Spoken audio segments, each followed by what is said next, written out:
I've been helping people go to law school for over 20 years. I've coached thousands of students through the LSAT, through applications, through the whole process. And I've built my entire career on the belief that a law degree is one of the most valuable things a person can earn. But a couple of months ago, for the first time, I started to wonder if I was wrong. Because there are headlines everywhere about AI replacing lawyers, firms cutting staff, one of the biggest law firms on the planet laid off hundreds of people and pointed the finger at AI. I keep seeing the same number: 44% of legal tasks can now be automated. I read everything, and I'll be honest, some of it got to me. So I did what I always do when something doesn't sit right. I started pulling the data. I went looking for the actual numbers underneath the headlines.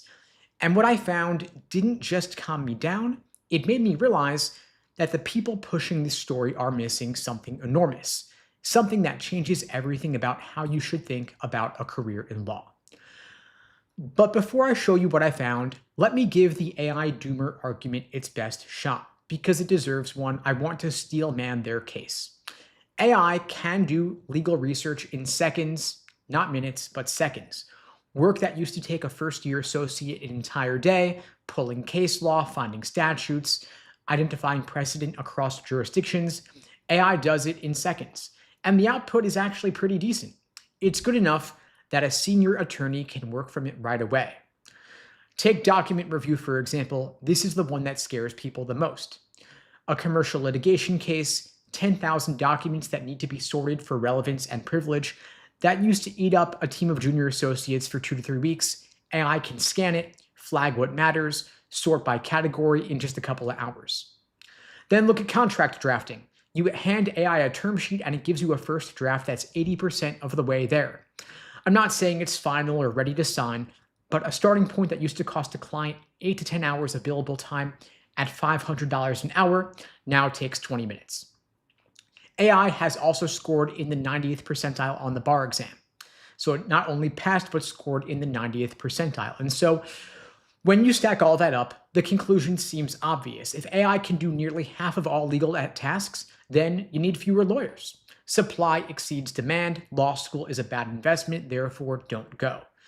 That argument might sound airtight, but it's also the same argument people have made about every major technology for 160 years, and it has been wrong every single time. Think back to the 1970s when ATMs first showed up. What happened to bank tellers? Everybody gets this wrong. I got it wrong the first time I heard it. The machine is literally called the automated teller machine. It does the teller's job, handles cash, takes deposits, shows balances. You would think game over for the teller, except it wasn't. In 1970, there were about 270,000 bank tellers in the US. By 2006, there were over 600,000. So that number more than doubled during the exact same period that 400,000 ATMs were installed across the country. An economist at Boston University named James Besson spent years figuring out why this happened. And the answer is so simple, it's almost annoying. ATMs cut the number of tellers each bank branch needed from about 21 to about 13. That's a big drop per location. But that also made each branch cheaper to operate. When branches got cheaper, banks opened more of them. The number of urban branches went up 43%. So you had fewer tellers per branch, but way more branches. And the total number of teller jobs went up for 30 straight years. The ATM did not replace the teller. It made banking cheaper. Cheaper banking meant more banking got done. More banking meant more tellers. The job changed, of course.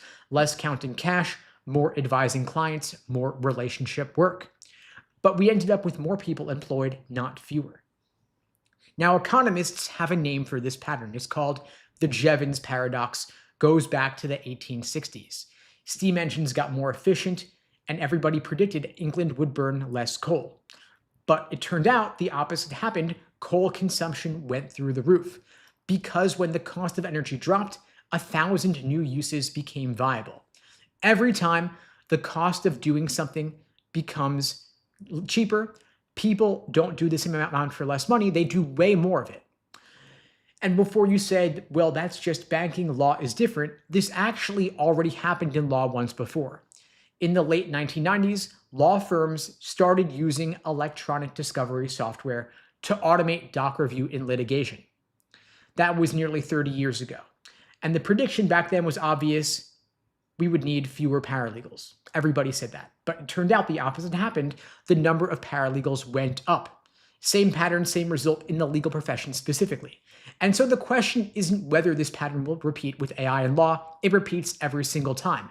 The question is really about how much room there is for legal demand to expand. And the answer is the most important number I'm going to share today: 92%. I want to let that number sit for a second before I tell you what it means. 92% is the share of civil legal problems faced by low-income Americans that receive no help or maybe not enough help. And that estimate comes from the Legal Services Corporation. It is a government-funded study from 2022.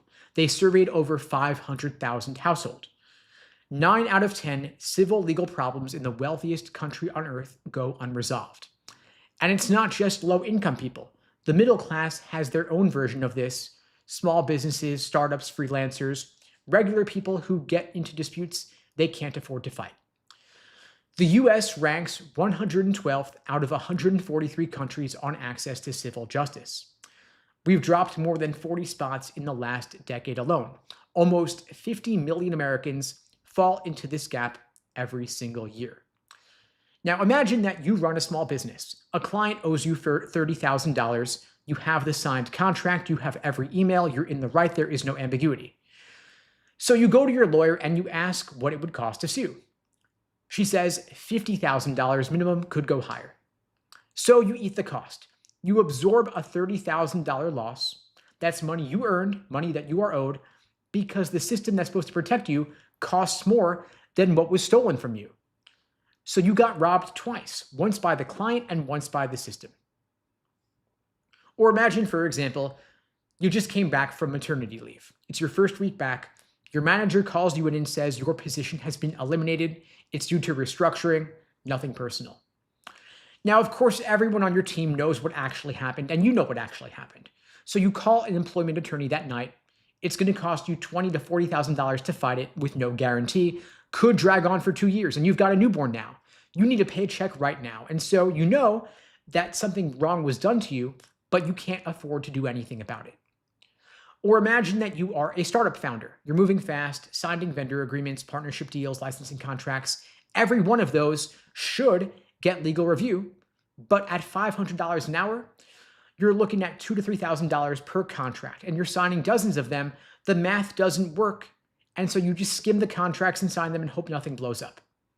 Then 6 months later, you discover a non-compete clause buried on page 9 of a vendor agreement, and it blocks your biggest potential partnership. And nobody caught it because nobody could afford to look. Now, these are not edge cases, they're normal. That's how the legal system works for most people and most businesses in America. And I call this the ghost docket. The ghost docket is every lawsuit that should exist but doesn't, every claim that should be filed but isn't, every contract that should be reviewed but won't be, every dispute that should go through the system but dies before it starts because the system is too expensive for most people to use. And the ghost docket is not small, it is enormous. It dwarfs the legal market that we can see. The legal market that everybody talks about, the one that shows up in the employment data, the one that people say AI is going to shrink, that market serves maybe 10% of actual legal demand. The other 90% is invisible and never becomes a case, never becomes a billable hour, and never shows up in any stat until now. Because here is what happens when AI drops the cost of legal analysis by 70 to 80%. That ghost docket surfaces, it shows up. That $30,000 dispute, the lawsuit now only costs $15,000 instead of $50,000. And so now it makes financial sense, and so now you can sue. Or that wrongful termination, the cost to fight it drops from $30,000 to under $10,000, and now you've got a case. That contract review the startup skipped, $200 instead of $2,000. Now every deal can actually get reviewed. Now, multiply that across every small business, every startup, every consumer dispute, every employment case, every landlord-tenant fight, every contract that never got reviewed. The volume of legal work done in this country doesn't go down, it goes through the roof. And somebody has to do that work. Now, I already know the first objection. You're saying, sure, more legal work gets done, but people just use ChatGPT, they handle it themselves. That demand goes to AI, not to lawyers. It actually doesn't go to AI, and it's not even close, because every state has statutes governing the unauthorized practice of law. You cannot provide legal services without a license. AI doesn't have one, and it's not going to get one. Courts require licensed attorneys for most filings. You can't send a chatbot to submit a motion or appear at a hearing. Now, here is the one that ends this conversation. The other side has a lawyer. When you are in a real dispute, a contract fight, a custody battle, a negotiation with an insurance company, the other party has legal counsel. You're not going to show up with ChatGPT against their actual attorney. The moment that real money or real consequences are on the table, people hire lawyers. They always have, they always will. So the new demand doesn't go to self-service AI, it flows through lawyers. And of course, those lawyers will use AI to work faster and cheaper than was ever possible before. They'll take on more clients, they'll take on more cases, more legal work done by lawyers. And this is already happening. There's a small firm, for example, in San Francisco with 6 lawyers. One of their associates left for another job earlier this year. And instead of replacing him, they used AI tools to see if the team could absorb the work. A complaint that used to take 2 days to draft now takes 2.5 hours. Costs dropped by 27%, and profits went up. But here is the part that matters. The managing partner said the work didn't disappear, it got faster. And faster meant they could serve clients they never could have reached at the old price. The firm didn't shrink after losing a lawyer, it got faster, and then it grew. That is the ATM and the bank branch right there, happening right now in a real law firm with AI. Now, I've got to talk about something, because I think a lot of the fear out there is being driven by people who benefit from that fear. The tech investors pushing the AI replaces everybody narrative, they need you to believe that because that's how they justify their valuations. The media outlets running scary headlines about lawyers being finished, fear is driving clicks for them. The content creators telling you not to go to law school, the panic they generate gets them views. But you know who's not panicking?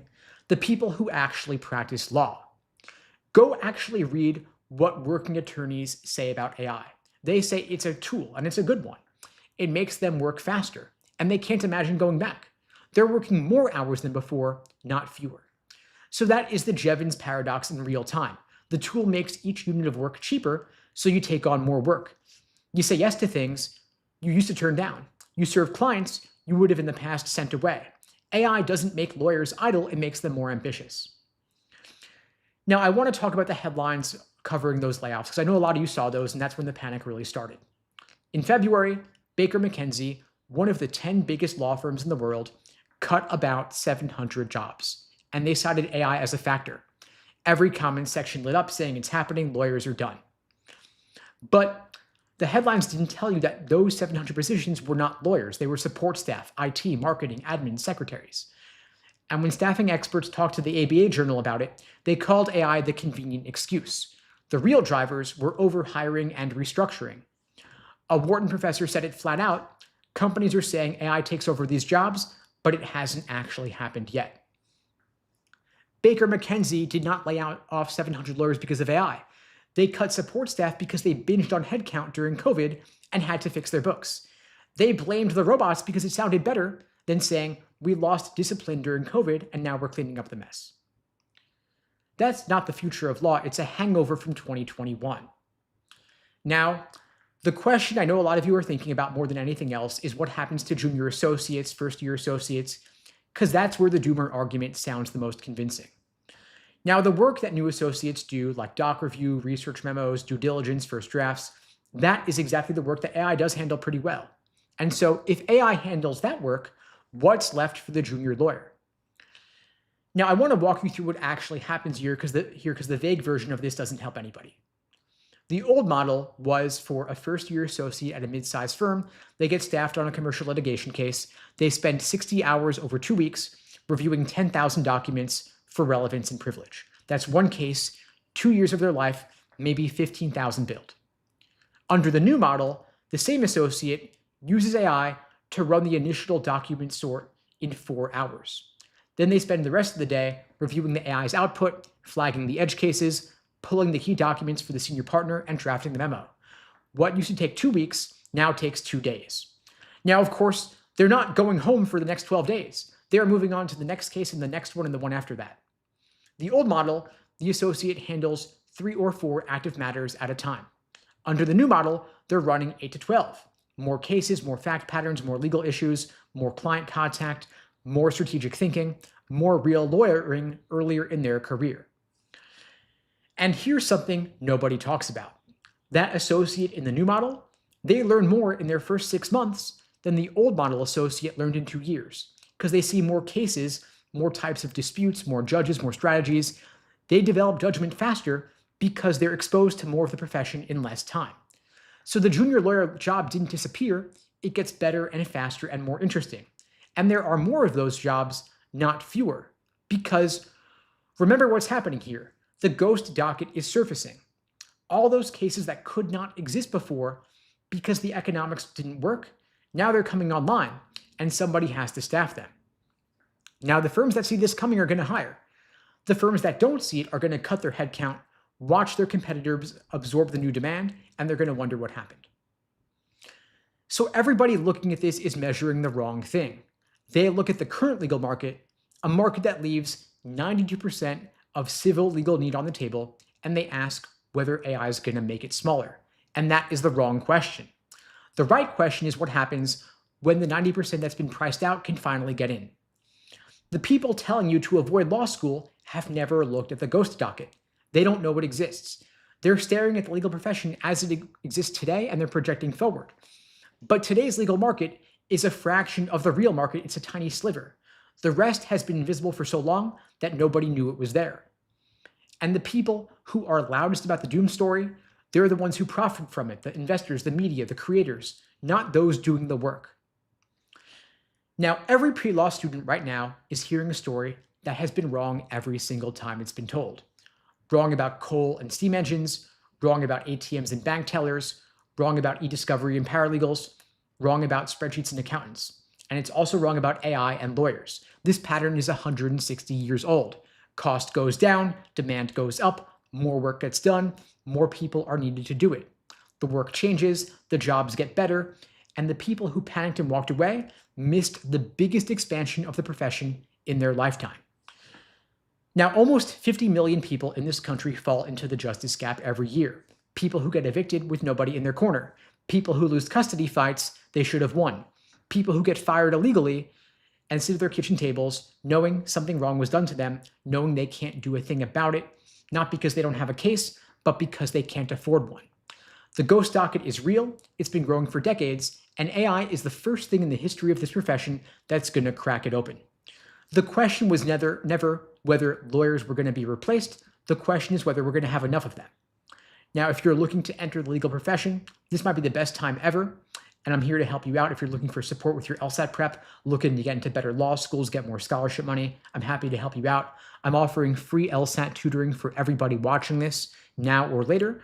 The link to book that free tutoring lesson with me is unpluggedprep.com/start. The link is below this video on YouTube, pinned in the chat on YouTube, in my bio on TikTok and IG. That is an open offer for everyone watching this. And by the way, for those just joining, I offer these lives every single weekday, same time, same place, 2 p.m. Eastern, 1 Central, 11 Pacific, here on YouTube, TikTok, Instagram, Facebook, LinkedIn, wherever you're watching this. Please spread the word. The only way this grows is through word of mouth. I don't do any advertising for these lives, and the algorithm doesn't really boost them because they can't run ads during them, and the LSAT's kind of a niche subject. So I do appreciate your support, spreading the word. Feel free to drop any questions in the comments on anything LSAT and law school admissions. I will get to as many of those as I can. Just drop them in.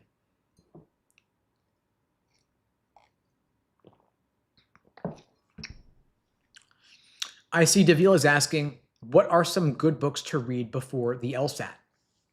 So I actually wouldn't recommend books in particular for LSAT prep because the LSAT is not administered on paper anymore.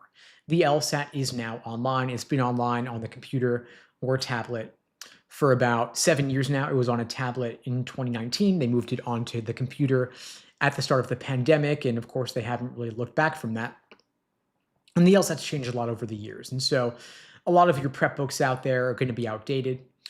And your LSAT for dummies and such are using fake LSAT questions. They're often unrealistic and if not flawed. And so I wouldn't waste your time on those.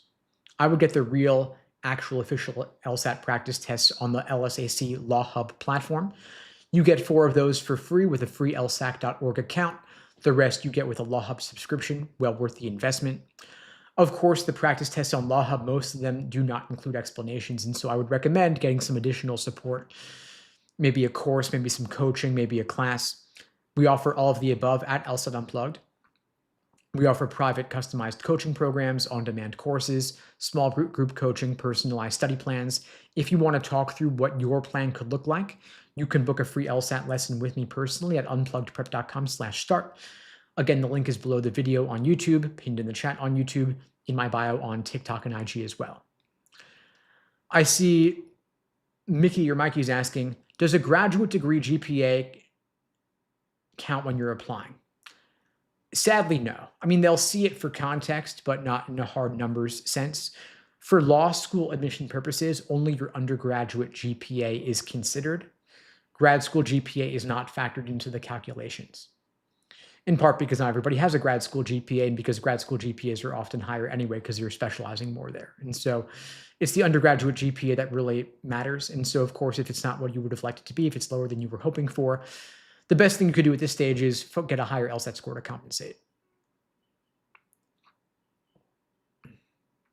I see Rush is asking, should I get a tutor now or wait? My diagnostic was a 142 a year ago.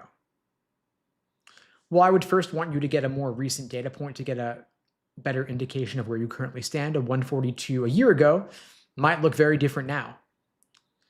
Let's get a more recent sense of where you stand as a benchmark from which to measure your future progress. And of course, you could get the tutoring now, you could get it later.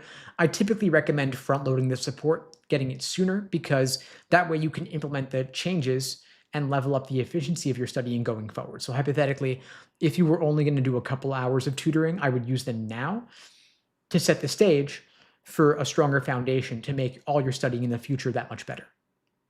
Don't save it for later and make mistakes in the meantime. Don't build bad habits in the short term. Start now with the support, then set yourself up for success down the line. And if you want to talk through what that could look like, of course, you could book the free tutoring with me and we could talk through it more together. I see Sherry's asking, should I retake a 173 as a splitter who's reapplying to a top 14 or focus on work experience? Well, you're mentioning you're a splitter, which means high LSAT, low GPA. I guess my question is, what's your GPA like? For reference, for those who aren't aware, the top 14 law schools all have LSAT medians of roughly 170 to 174. So a 173 is on the higher end of that, but not necessarily above the medians. Their GPA medians are all roughly 3.9 or so. And so I see Sherry saying a 3.76. So a 3.76 is notably or significantly below the median. So ideally, you'd want to have a 175 plus to compensate. So I'd recommend retaking the LSAT to get that 175 plus. It'll do a lot more for you to get a couple points more on the LSAT than to get more work experience. And of course, you can do both. You can both retake the LSAT and get more work experience. But if I had to choose one, I would focus on getting a couple more points on the LSAT.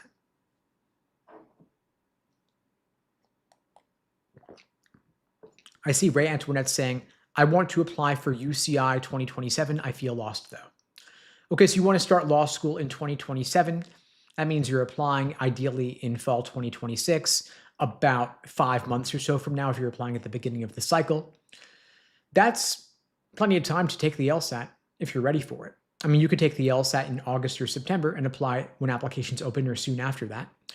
I'm curious to know if you started studying for the LSAT already. If not, it's not too late to start now. 4 to 5 months is plenty of time to improve significantly from whatever your starting point is. You can really make anything happen over that period of time, but I wouldn't wait. I would start now. I see that you are starting just now. That's great. I mean, there's time to build a strong foundation. There's time to work on your pacing. There's time to take full practice tests. But I would make this your priority over the next 5 months or so. Maybe aim for August as your first take, September as your second take. If you want help talking through a study plan, you can book a free tutoring lesson with me. We can talk through it together. But yes, there is enough time.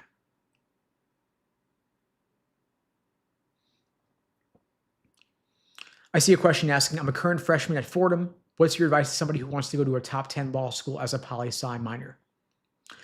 Okay, yeah, I hear you. I mean, I studied poli-sci as well. What you want to do is, first and foremost, that really applies to anybody, regardless of your major is or minor, is maintain a good GPA. The best thing you could do early in college is, number one, maintain a solid GPA. Number two, explore whether law school is truly what you want to do. Talk to current attorneys, maybe get an internship at a law firm, get some real world exposure to this, see whether it's whether you want to pursue. Law school's not going anywhere. The LSAT's not going anywhere. You could take a break from the LSAT and law school stuff, come back to this in a year, start studying as a sophomore, take the LSAT as a junior, apply the second applications open in fall of your senior year if you want to go straight from undergrad into law school. You don't have to start that early, but you can. And if you're a gunner, you want to take advantage of every moment, why not? I mean, the benefit of starting early is that, number one, you have more time to achieve a top score. Most of the folks who get a 170 plus aren't cramming this in 2 to 3 months. They're giving it a bit more time. Not saying you have to, but it will help, of course. The other thing you should know is that LSAT scores are good for 5 years. And so if you knock it out as a sophomore or a junior, your LSAT score will still be good when you finish undergrad, typically. And so it's not too early to start as a junior or sophomore, but as a freshman, I think I would just maintain the GPA. The LSAT's not going anywhere. I see Caitlin's asking, should I continue to take LSAT practice questions on ChatGPT?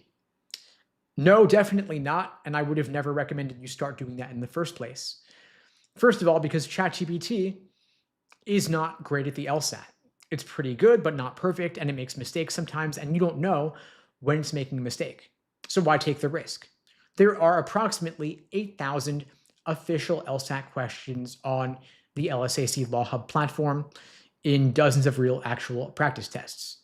So why would you go outside of those? Those questions have been vetted, quality checked, proofed, tested, refined, perfected with philosophy PhDs undergoing a severe degree of rigor unmatched by any other testing organization. In other words, LSAT questions are just a higher caliber than questions on other exams. ChatGPT is an approximation, it's a guess, it's an estimate. It's not perfect. It still gets tough LSAT questions wrong. And it's not good at making LSAT questions either. It's unreliable. So I wouldn't use it at all. I would use the official questions in LawHub directly.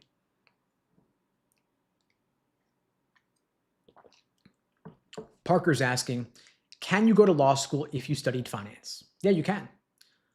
You can major in literally anything and go to law school. Law schools will not discriminate against you just because you studied something other than a pre-law major. They don't care what you studied. You can major in anything. Just make sure that you maintain a good GPA. That's all that matters for law school admissions purposes. I see Johnny's asking, are all law schools requiring the LSAT? Technically, they're not requiring it. There are a decent number of schools that will allow you to apply without an LSAT score, but hardly anybody actually gets in without an LSAT score. Those are usually edge cases, particular unique circumstances of folks with incredible work experience and backgrounds. But for the typical student, you want to have the LSAT, not only to get in, but also to get scholarship money. If you don't have an LSAT score on your record, law schools are going to wonder why you don't have one. It'll be a kind of a red flag, and you don't want to leave any questions unanswered. Like, why doesn't this applicant have an LSAT score on record? So first and foremost, have the LSAT score on your record, show that you've got what it takes to succeed in law school and pass the bar exam, and give them reason to give you scholarship money by applying with strong numbers. Justin's asking, is it a good idea to serve in the military before law school? If you have military experience, that's great. Law schools will certainly appreciate that. But I would not go serve in the military for law school admissions purposes. If you have it, of course, include it on your resume. They'll see it there, of course, include it in your essays. But don't over-index on that. What they care more about than your military service is your LSAT and your GPA. One way the military service can help, of course, is if it if through the GI Bill, you can get the government to pay for your law school. In that case, scholarships no longer really matter. You can go to the best law school you can get into, regardless of the tuition, because the government's footing the bill. By the way, folks, for those just joining, I'm offering free LSAT tutoring for everybody watching this now or later. The link to book that free tutoring lesson with me is unpluggedprep.com/start. The link is below the video on YouTube, pinned in the chat on YouTube, in my bio on TikTok and IG. If you're just joining, I do these lives every single weekday, same time, same place, 2 p.m. Eastern, 1 Central, 11 Pacific, here on YouTube, TikTok, Instagram, wherever you're watching this. Please spread the word. The only way this grows is through word of mouth. I'll be back Monday, same time, same place. In the meantime, I might pop up before that with some more reading comp explanations for some additional lives. For those who aren't aware, I am explaining every single official LSAT reading comp passage for free during additional live streams. They'll be available on the YouTube channel as well through the link in my bio. In the meantime, all the best. Take care. Thanks for joining.